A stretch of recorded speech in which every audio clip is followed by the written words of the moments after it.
صلي على النبي. اللهم صل وسلم عليه. تمثل. مثل. بلازم بحمول.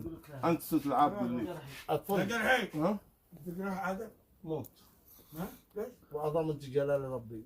زمان بالله مستقبل معي مسنده. نفسي ولا نفسك؟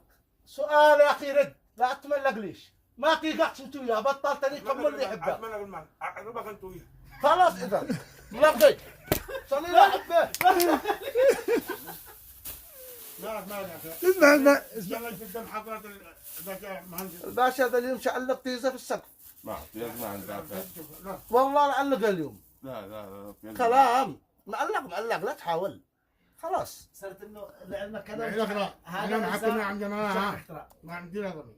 دريت يا جماعه هو مش حق احترام لعلمك. اللي ما اعرفك يجالك. تقول واحد. مش حق احترام يا جماعه عادي. يعني الانسان هذا هو وبعد الكلام هذا هو قصته يعني عدنا احنا او شفقه يعني شو داعي نقلك وبعدين نساهم. والله انه لعلمك انت اللي بندر لو تفعل بالتربيه سلمان ده يندهز معان. هذا اللي يندهز معه. هل عجل من هذا اليوم؟ ما حرام انه بيكنس بها الشوارع.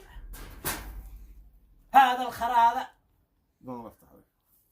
كيف؟ قبل ما نتواجع شو صاحب رمضان رجع يقول بياه لا خلينا اصحاب واحده. صرف عليك فتره في اي مكان تعلم اللعبه العذايا وذيلا بلط وتليوز. ايوه. والله تمكني بلعت فيه شعل لك شافعل وبيدله. إذا الأول قال هكذا وفتح لها. خمدته. الله يخمدني اليوم لعبيدك. تقبل. لا تحمل وربي لأضربك ضرب سلمان. ايوه. كل ما يحاول يرحمه. وهكذا ذكرني بواحد بالسعودية هكذا. عارف انا عند الله عنده.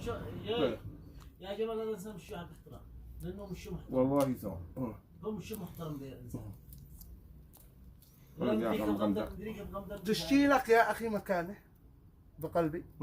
اترك ابليس، هذا اخس عباد الله. يا اخي اسمع. انا لا اعطيك. القضية مش قضية ابليس ولا قضية. القضية قضية مهم. يعني قال لك والله ما محترم يا فندم جمال ايش من احترام لما قال عن الجبل ايش بيعرفك بتعرفه؟ لا ما